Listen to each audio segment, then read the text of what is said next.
What's up, NCK fam?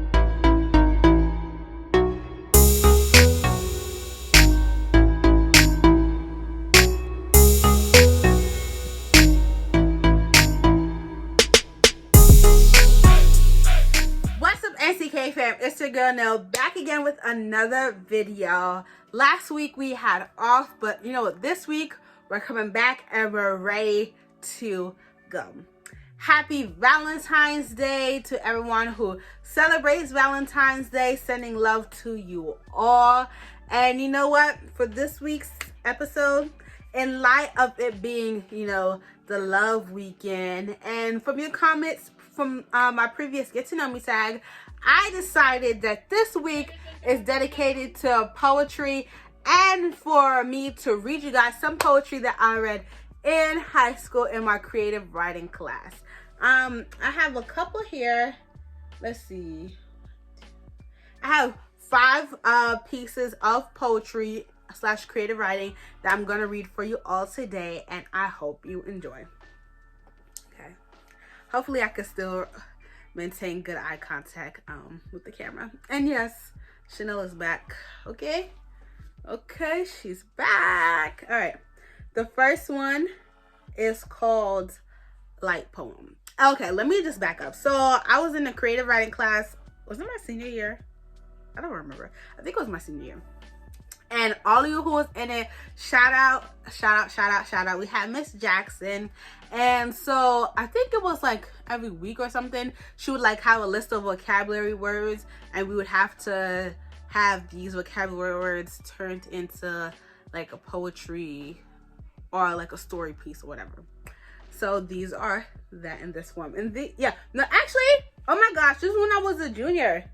This says 2016. Yeah, these all say 2016. Oh my gosh, I'm taking guys way back. I'm old. All right. The first one is called Light Poem with the colon miracle. Light grows inside of her like an inflatable balloon under her skin. Light grows within her, changing and developing each trimester, becoming something pure and beautiful. Light dilates and contracts, her pelvis creeping down, seeking to enter the world. Light causes her to scream and bend over with agony. Light enters the world with each push, inhale, exhale. Light from her womb comes into the world crying because it is separating from the darkness it has known for only 9 months. Light goes through a cycle and produces more light. Light is never ending, but continuous. Light is life. Thank you. I think I was inspired by NDRE. If you watched last week's video about the song association, you know. All right.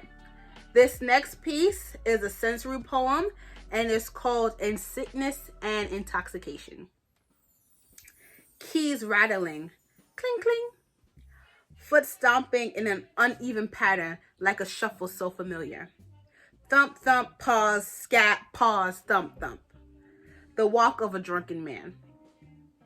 My eyes so tired, drifting in and out of slumber. The stalk of sleep. I can never get away from its burdening grasp. Nevertheless, I wake. As I slowly and resentfully make my way out of my soft but firm bed, as my fingers touch each thread of my Egyptian cotton blanket that I pull off my body, my feet escaping the cold hardwood floor and into my warm, fuzzy teddy bear slippers, my body into my plush robe. I'll make my way into the kitchen and turn on the lights, blinking slowly. My eyes adjust to the bright white bulbs. Oh, child, this is good. Hey, baby. No, I'm just kidding. Oh, okay.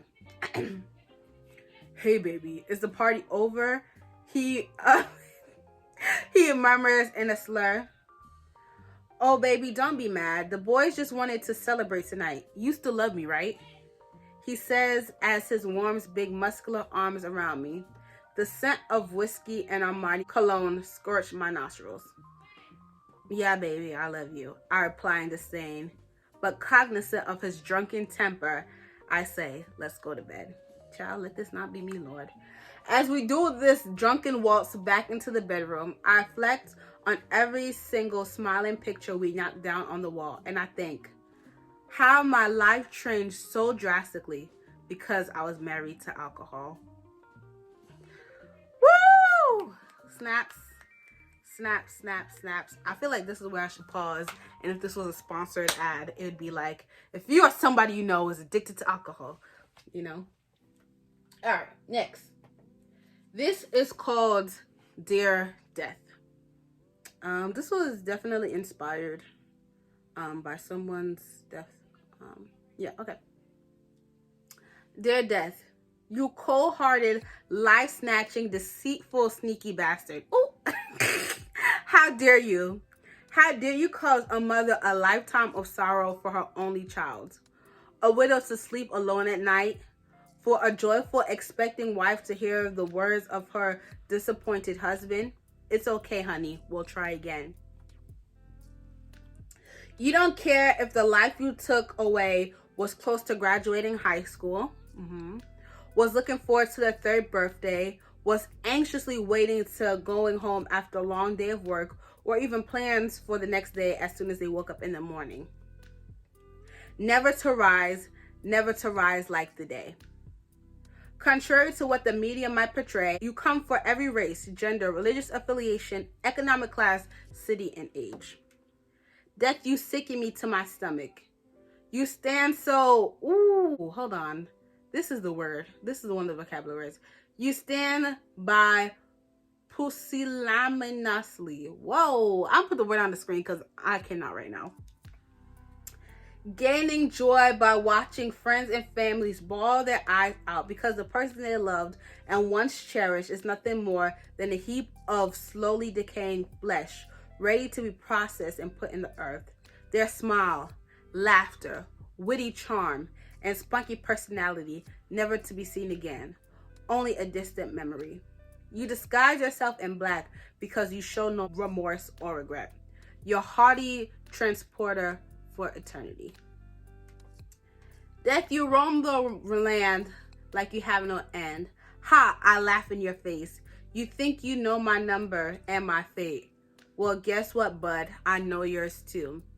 You were defeated a long time ago on Calvary's Hill. This is the reason I can smile in your grimly demented face and say, oh death, where is thy victory? Oh grave, where is thy sting? You won't hurt others forever, and it's my personal belief that soon your time will come for you to reap what you have sown and your deeds to be judged. But for now, I will cry and mourn and dwell in the memories of my loved ones. But before I let you go and continue on your killing spree, there's something I wanted to tell you from months ago, and hopefully it will stick. I forgive you. Sincerely, Tears on a Pillow.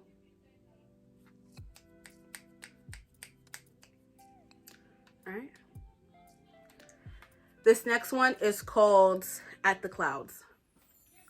As I lay down on the grass with my hands folded on the back of my head, my feet crossed at my ankle, I look up at the sky filled with fluffy clouds and I begin to drift into a stream of consciousness. Although my day wasn't auspicious as I wanted it to be, and the avarice taxi driver charged me extra, and though he took the wrong turn getting us lost into the city, although all my coworkers carried on about their gregarious party, everyone in the office was invited to accept me because Susie, the one who invited everyone, shows me total disdain because I hate how obsequious she is. Lord have mercy. And although the pusillanimous, the word again, I cannot, assistant was too shy to share the group ideas to the haughty boss at our executive presentation in front of all potential clients, which made him even more upset with my group and even closer to letting us all go, I look at the clouds and think my day has been good. I made it home alive, which many can't say. I'm not homeless or unemployed. I have shoes on my feet, clothes on my back, and food on the table to eat. All those other things that happened today doesn't matter. I'm alive and still able to look up at the clouds. All right, last one. I really like this one. Okay. This one is called Death by Monkey Tail. That murky, cold, RT night, I'll never forget the day I died. The bright moon peeked out of the faint stream of gray, foggy clouds, the night as out of a storybook.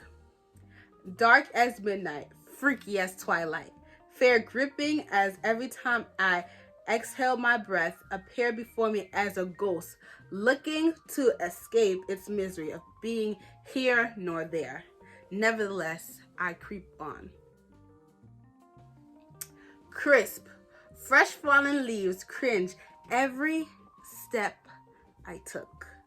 As I continue on this toddler-like crawl, I begin to reflect on the purpose of my destination. Is this Beth worth it? The story is a myth, so why continue?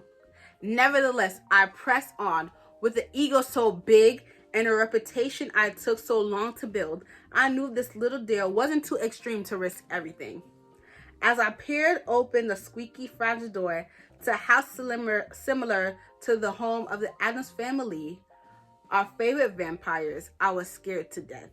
Blinded by the sun rays of my need to be accepted, I walked through the dark parallel corridor, made my way up the wooden crooked stairs, past the first bedroom, past the holes in the ceiling, looking back up at the full white opaque moon and the glistening stars.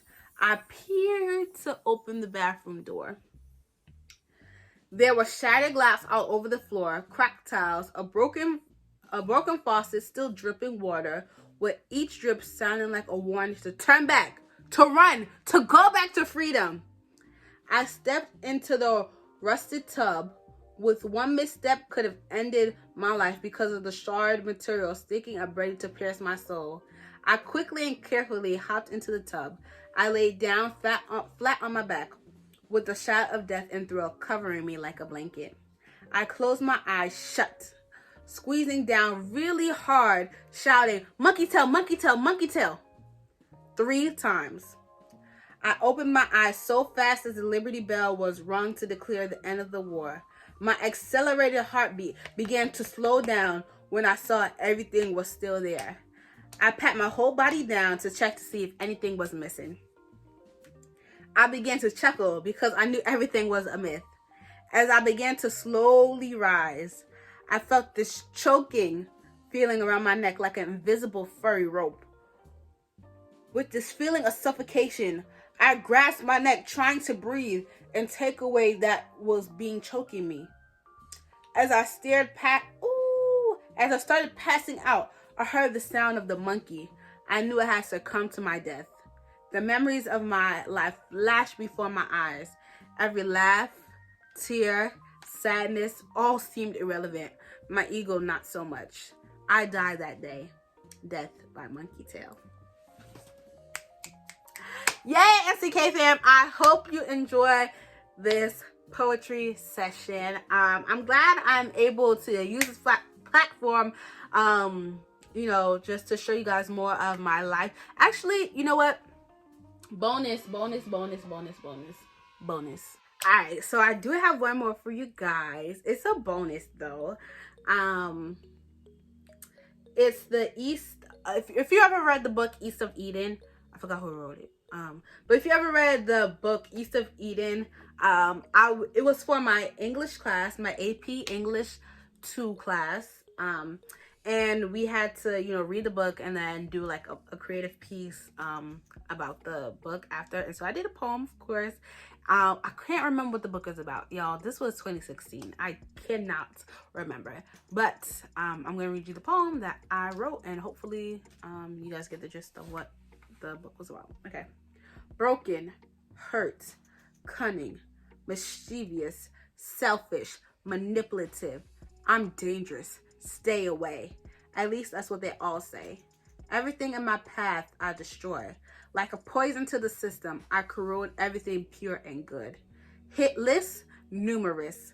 The boys behind school, my parents, the twins, El Professor Lation, Adam, and Faye, the innocent, the ones covered in pure white, were like sailors drowned to a siren marked for dead. They weren't able to see behind my facade. Lee and Charles were the only ones who stood head to head with the master, the only ones who saw the true me. The monster inside of me grew greater and greater each day. It overcame my thoughts and my actions.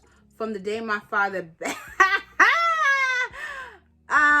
from the day my father bet me, but it's really beat, guys. It just rhymed. A seed was planted and germinate.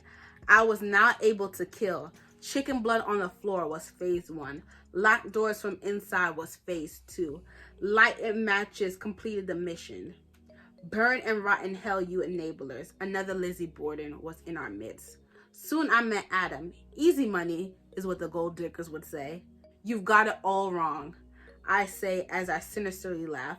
It was the safe harbor of marriage that had my grasp, but we had to move on. We couldn't stay. California was the next location of my new prey. This new prey was not external like the rest. It literally grew inside me and beat me up from the inside. In the morning, it had me hurled over, puking out my guts. My nose and emotions were so sensitive.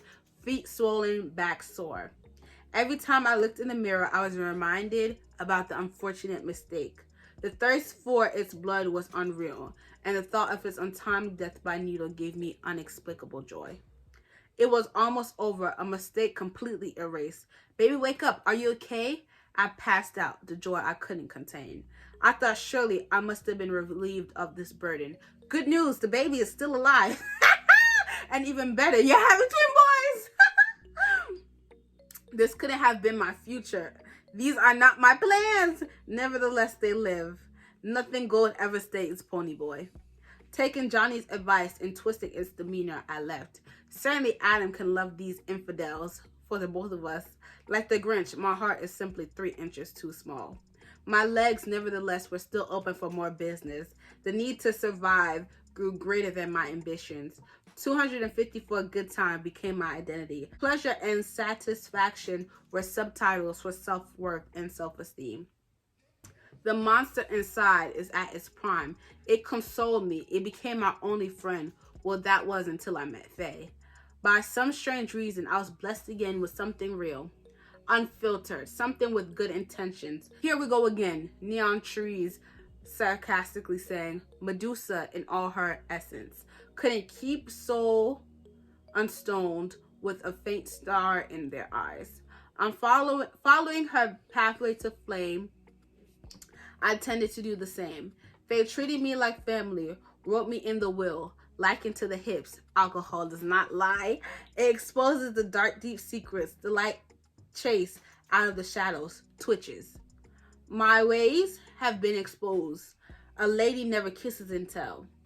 Faye, sweet poor Faye, became a bug in my spiderweb. An ammonia delusion. Death became phase 1, 2, 3. A cycle that always repeats.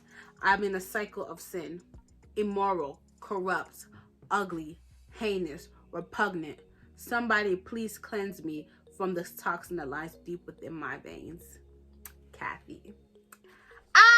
So we finished MCK, fam. Well, if you like this video and want to see more of this style, please comment down below.